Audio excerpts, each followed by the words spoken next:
ये जो हमारा समय है इस पृथ्वी पे, क्या हम इस जीवन को इस तरीके से जिएं जो हमारे लिए भी सुखमय हो और दूसरे के लिए भी सुखमय हो, जिसमें हम दूसरे को ठेस ना पहुंचाएं और दूसरा हमको ठेस ना पहुंचाए, मतलब सारा चक्कर तो यहीं खत्म हो जाए। बड़ा सुंदर दृष्टांत है ये। तो द्रौपदी, कई नाम हैं द्रौपदी के, एक नाम नहीं है। पंचाली भी नाम है, कृष्णा भी नाम है, वो भी द्रौपदी का नाम, क्योंकि वो उसका रंग एकदम गोरा नहीं था। और कृष्णा का मतलब होता है जिसका रंग गोरा ना हो, थोड़ा सा काला। कृष्ण का मतलब ही यह है। तो एक दिन की बात है कि द्रौपदी सुनती है कि कोई बहुत ही पहुंचा हुआ ऋषि आया है शहर में, और वो फ्यूचर, भविष्य की सारी बातें बताता है। तो वो जाना चाहती है और जानना चाहती है कि उसके भविष्य में क्या है।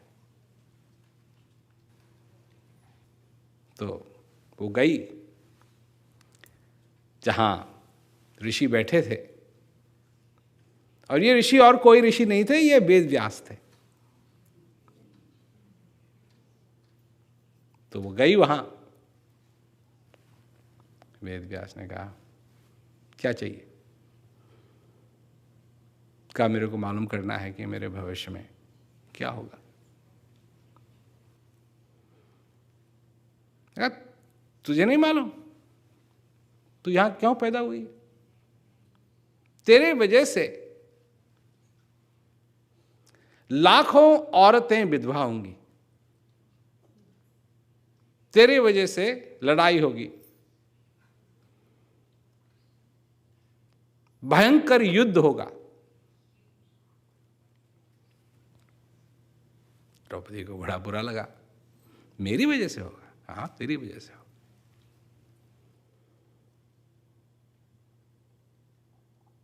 खून की नदियां बहेंगी, तेरी वजह से बहेंगी।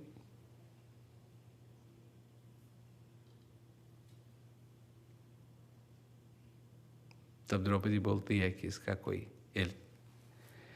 कोई इलाज नहीं है, ये बात पलटी नहीं जा सकती। मैं नहीं चाहती कि मेरी वजह से विधवाएं हों, मैं नहीं चाहती कि मेरी वजह से खून की नदी बहे, मैं नहीं चाहती कि मेरी वजह से ये घमसान युद्ध हो। कहा, नहीं, ये तो होना है, क्योंकि जिन जिन राजाओं का वध होगा इस लड़ाई में, वो ठीक नहीं, वो अच्छे नहीं, उन्होंने बुरे के साथ दिया है, बुरे का साथ दिया है। तो इनका किसी न किसी तरीके से संहार जरूर होना है,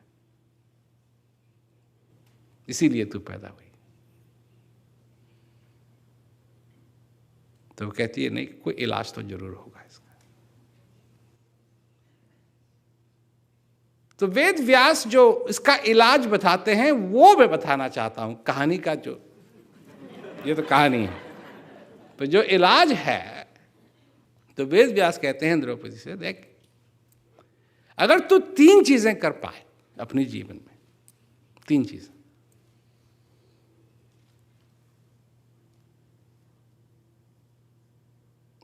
तो ये युद्ध नहीं होगा।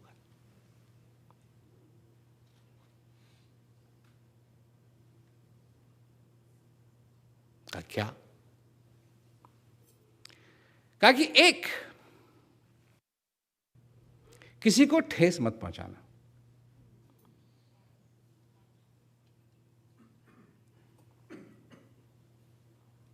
2017।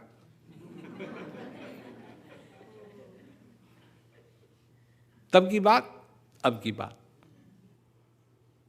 और ये बात जो मैं कह रहा हूं, ये महाभारत से पहले की है, उस युद्ध से पहले की है, क्योंकि अभी युद्ध हुआ नहीं है। अभी तो द्रौपदी है, अभी तो द्रौपदी की शादी भी नहीं हुई है।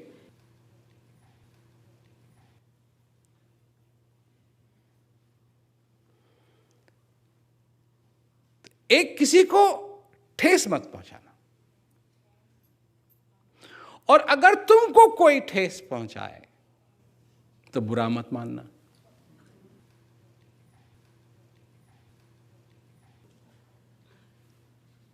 एक तो तुम किसी को ठेस मत पहुंचाओ, और अगर तुमको कोई ठेस पहुंचाए तो बुरा मत मानना।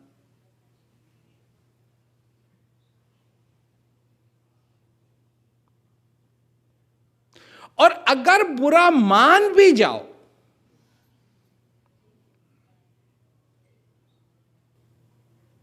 तो बदले की भावना मत लाना। रिवेंज।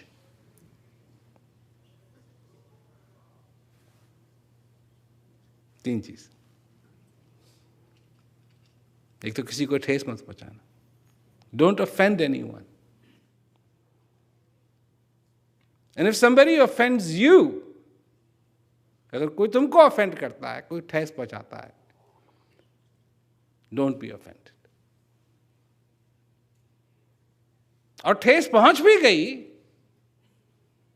तो फिर क्या करते हैं हम? बदला लेंगे? नहीं। और ये तीनों चीजें कर्म से और वचन से, न कर्म में न वचन में किसी को ठेस पहुंचानी।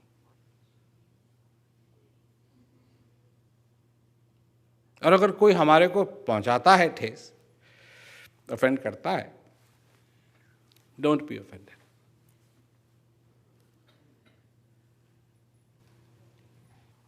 द्रौपदी बड़ी खुश हुई, वाह, ये तो मैं कर सकती हूं, ये तो मैं कर सकती हूं। और वही चीज द्रौपदी के साथ हुई।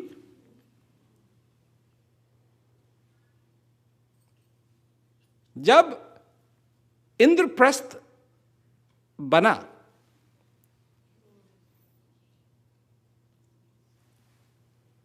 बहुत ही सुंदर महल था, एकदम पॉलिश्ड मार्बल। तो कहीं पॉलिश्ड मार्बल है और कहीं पूल है पानी का। दुर्योधन को वो महल दिखाया जा रहा है।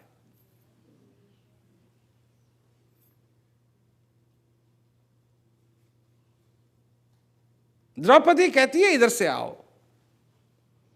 वो देखता है चमकीला, कहता है नहीं, मैं इधर से आऊंगा। और इधर से आता है तो वो पानी में गिर जाता है। उसने सुनी नहीं बात द्रौपदी की। द्रौपदी ने कहा इधर से आओ। अब द्रौपदी के साथ तो पहले ही दुर्योधन खुंदक खाए हुए।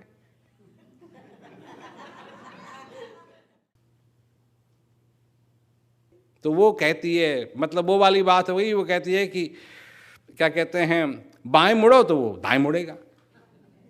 तो उसने कहा कि इधर से आइए, उसने कहा नहीं, मैं इधर से नहीं, इधर से आऊंगा। और वो गिर गया पानी में, वो हंस पड़ी। किसी को ठेस मत पहुंचाओ।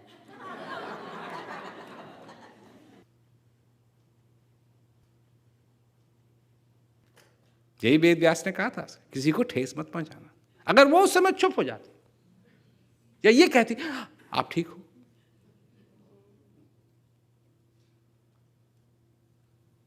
तो हो सकता है कि दुर्योधन के भी हृदय में थोड़ी सी नम्रता आ जाती द्रौपदी के प्रति।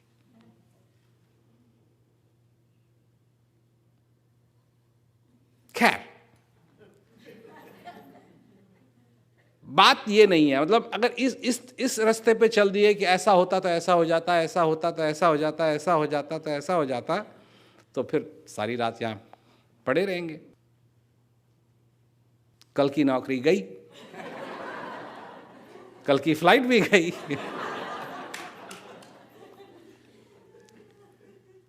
हुआ जो होना था, पर वो भूल गई जो उसको बताया गया था कि तू किस प्रकार इस लड़ाई को बचा सकती है। क्या निकला उसके मुंह से? हंसी निकली। वो दुर्योधन को भाई नहीं। दुर्योधन ने फिर द्रौपदी को ऑफेंड किया, उसको ठेस पहुंचाई। कैसे? से कपड़े निकालने के लिए ठेस भी पहुंची उसको। और दूसरी सबसे बड़ी चीज उसने क्या की? इसका मैं बदला लूंगी।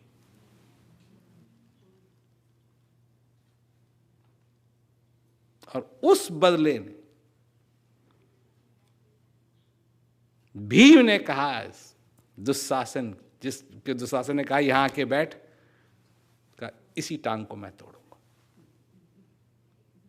तेरा खून पीऊंगा। तो यही हुआ। 3 चीजें। कहानी तो है जो कहानी है, और कहानी सुनाने वाले तो बहुत हैं, पर इसमें जो मूल चीजें हैं वो ये है कि हमारे जीवन के अंदर ये जो हमारा समय है इस पृथ्वी पे,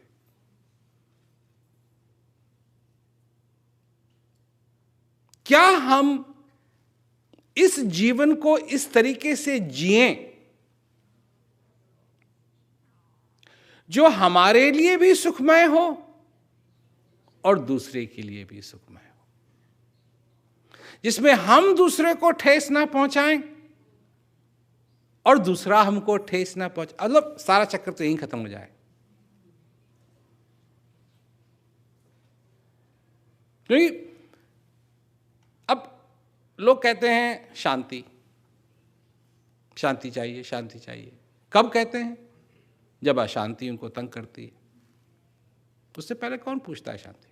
शांति क्या है? किसी को कहो कि तुमको शांति चाहिए तो वो कहेगा ये वियर्ड, दिमाग तो ठीक है तुम्हारा।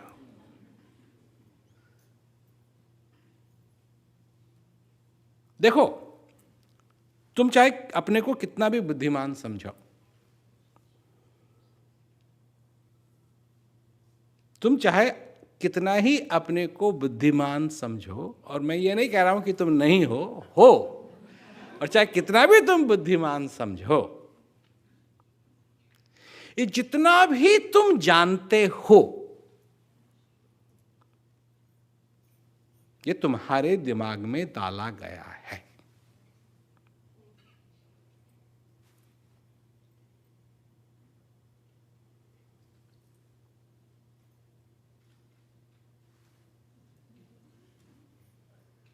भगवान, छोटा बच्चा नहीं जानता भगवान क्या होता है। छोटा बच्चा नहीं जानता नरक क्या होता है। छोटा बच्चा नहीं जानता स्वर्ग क्या होता है।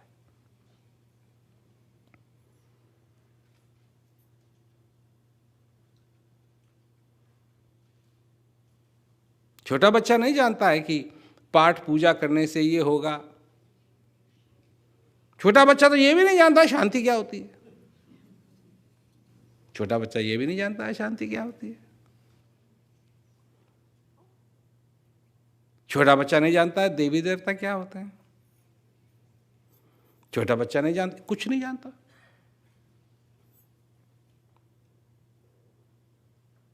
जैसे जैसे हर एक दिन जाता है, बीतता है, बच्चा सीख रहा है, सीख रहा है, सीख रहा है, सीख रहा है, सीख रहा है, सीख रहा है। वो जब तुम बोलते हो, माँ बोलती है कुछ बच्चे से, या बाप बोलता है, या और कोई बोलता है बच्चे से, उसको एक भी शब्द समझ में नहीं आ रहा है, वो सिर्फ आवाज सुन रहा है, और कई बार वो चिल्लाएगा बिना बात के। वो सोच रहा है वो भी बोल रहा है।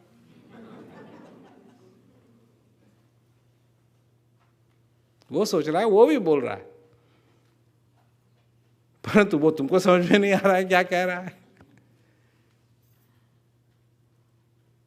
धीरे धीरे धीरे धीरे करके वो सीखेगा क्या? मां, पिता या बाप।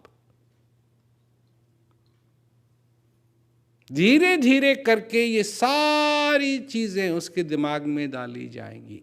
उसको एक, ये इसको उसको नहीं मालूम एक क्या होता है। एक तो तुमको भी नहीं मालूम है क्या होता है, क्योंकि अगर तुमने कभी पूछने की कोशिश की हो तो तुमको समझाने वाला कोई नहीं मिलेगा। एक क्या होता है, दो क्या होता है, वो तो तुमको सीखना पड़ता है, वो तो रटना पड़ता है। 1 2 3 4। 4 क्यों और कुछ क्यों नहीं ना, सीखना पड़ेगा।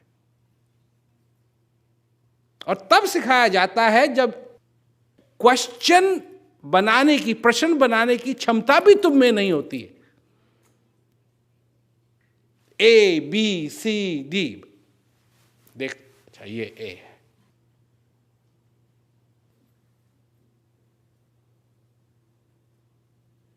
C for cat, चाहे बिल्ली अपनी जिंदगी में देखी हो ना देखी, C for cat।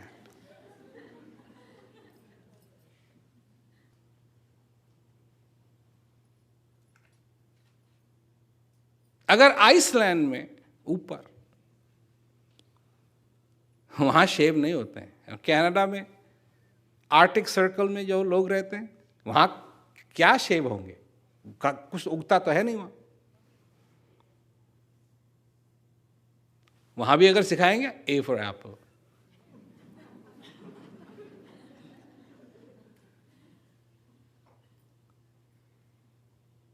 और ये धीरे धीरे धीरे धीरे धीरे धीरे धीरे धीरे सारी चीजें हमारे दिमाग में डाली जाती।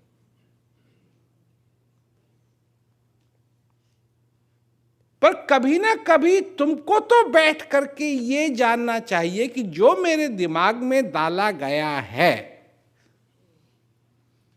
जो मेरे दिमाग में डाला गया है, कितना वो मेरी भलाई के लिए है और कितना वो मेरे को हानि पहुंचाता है। कभी अकाउंटिंग जिसे कहते हैं, बेसिक अकाउंटिंग कभी की है?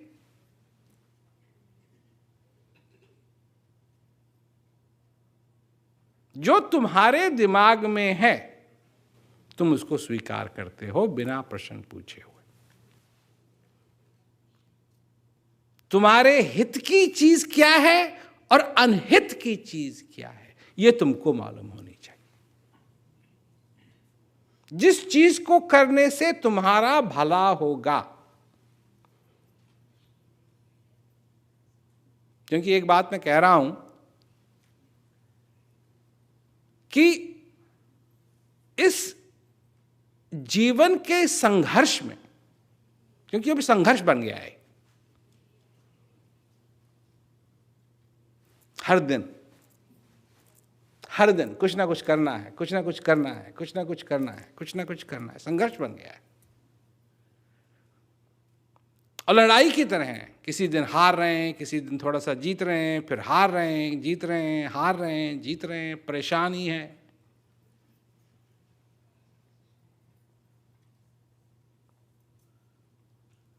तो अगर ये लड़ाई है इस जीवन के अंदर, तो सबसे पहली चीज किस पे जीत होनी चाहिए?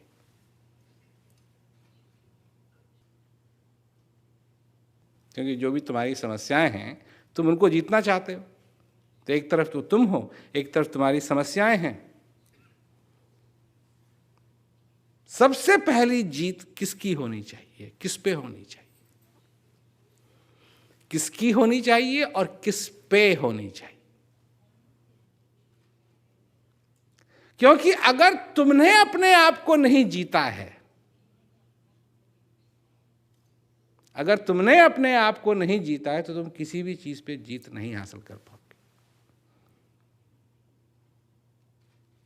चाहे ऐसा लगे भी कि कर ली है, कर नहीं पाओगे, वो तुम्हारी नहीं है, क्योंकि तुम खुद ही अपने आप को हारे हुए हो। तो सबसे पहली जीत जो हासिल करनी है इस जीवन के अंदर, वो अपने पे करनी।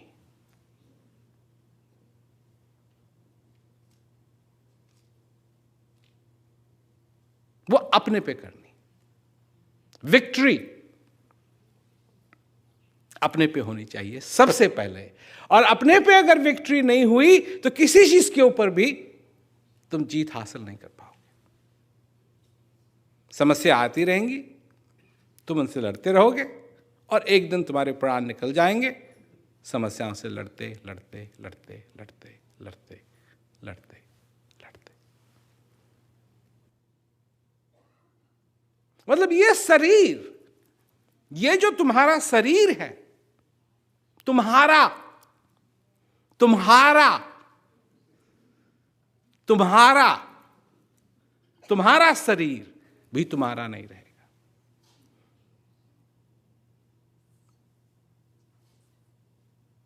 मतलब अपना कहने के लिए तुम्हारे पास कोई चीज नहीं रह जाएगी। अगर अपने पे जीत नहीं हासिल की तो ये शरीर जो तुम चाहते हो करना, ये करेगा नहीं।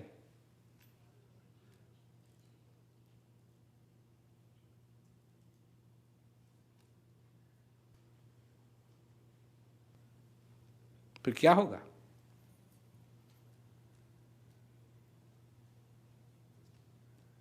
फिर एक ही इलाज रह जाता है। फिर आएंगे डॉक्टर साहब और डॉक्टर साहब कहेंगे अब ये करो, वो करो, वो करो। और उनको मालूम है अच्छे तरीके से, डॉक्टर को मालूम है उनको इसको जाना है। और कितने लोगों को जाते देखते हैं डॉक्टर, पर खुद की परवाह नहीं करते हैं कि उनको भी जाना है एक दिन।